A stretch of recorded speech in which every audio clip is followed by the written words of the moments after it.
আজ ফিরে এলাম একদমই সহজ একটা রেসিপি নিয়ে। তা সেই রেসিপিটা কি তোমাদের আমি দেখাচ্ছি।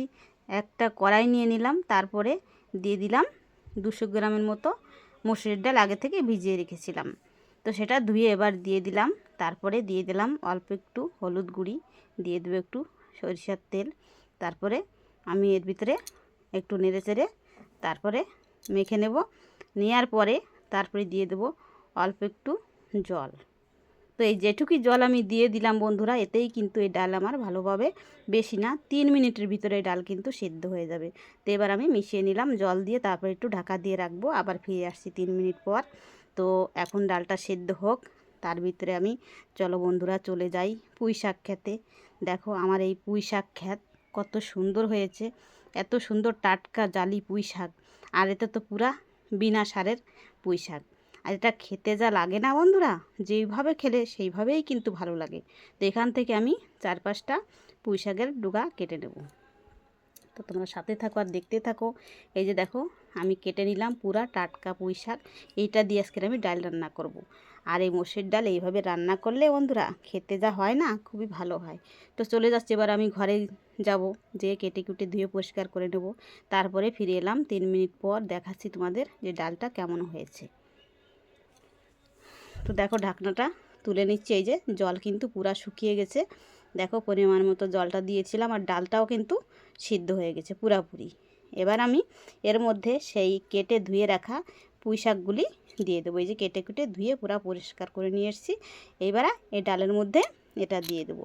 আর বন্ধুরা এতে কিন্তু আমি আর একটুও জল দেবো না। এই পুঁই শাক ধোয়ার জন্য, ধোয়ার পরে যে জলটা থেকে যায় সেই জলেই কিন্তু আমার রান্নাটা পুরোপুরি হয়ে যাবে। তো দেখো পুঁই শাকটা দিয়ে আরও 1 মিনিট ঢাকা দিয়ে দিয়েছিলাম।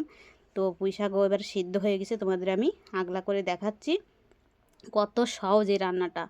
এই যে দেখো জালি পুঁই শাক যেহেতু শীঘ্র কিন্তু সেদ্ধ হয়ে গেছে। তো ডাল আর পুঁই শাক একই সঙ্গে সেদ্ধ হয়ে গেছে। এবার একটু সেদ্ধ করে নিয়ে তারপরে আবার দিয়ে দিলাম কয়েকটা কাঁচা লঙ্কা, দিয়ে দিলাম হলুদ গুঁড়ি, দিয়ে দিলাম পরিমাণ মতো লবণ। তো এবার আর একটুই রান্না করে নেব, আর আমি ঢাকবো না, তার ঢাকা লাগবে না, কেননা এটা জালি পুঁই শাক আর ডাল তো সিদ্ধ হয়ে গেছে। তো এখন আমি একটু আঁচটা কমিয়ে দিয়ে তারপরে আমি রান্না করে নেব। তো এইভাবে বন্ধুরা তোমরা কিন্তু রান্না করে ঘরে খেয়ে দেখো। এই যে দেখো এখন কিন্তু এত যে শাক ছিল দেখা যাচ্ছে না, সব শাক কিন্তু মিলিয়ে গেছে।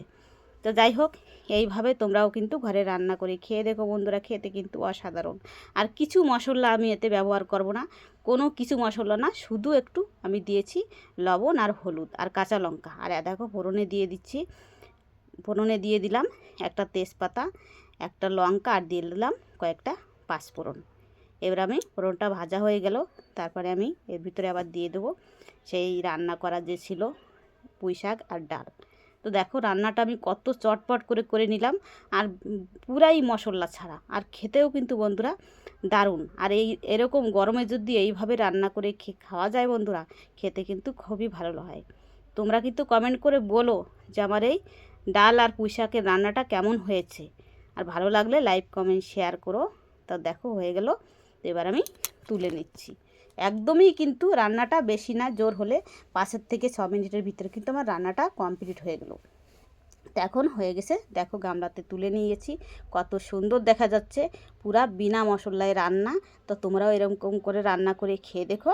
আর আমার রান্না ভালো লাগলে লাইক কমেন্ট শেয়ার করো, আর সাথে থাকো। দেখা হচ্ছে পরবর্তী রেসিপি নিয়ে।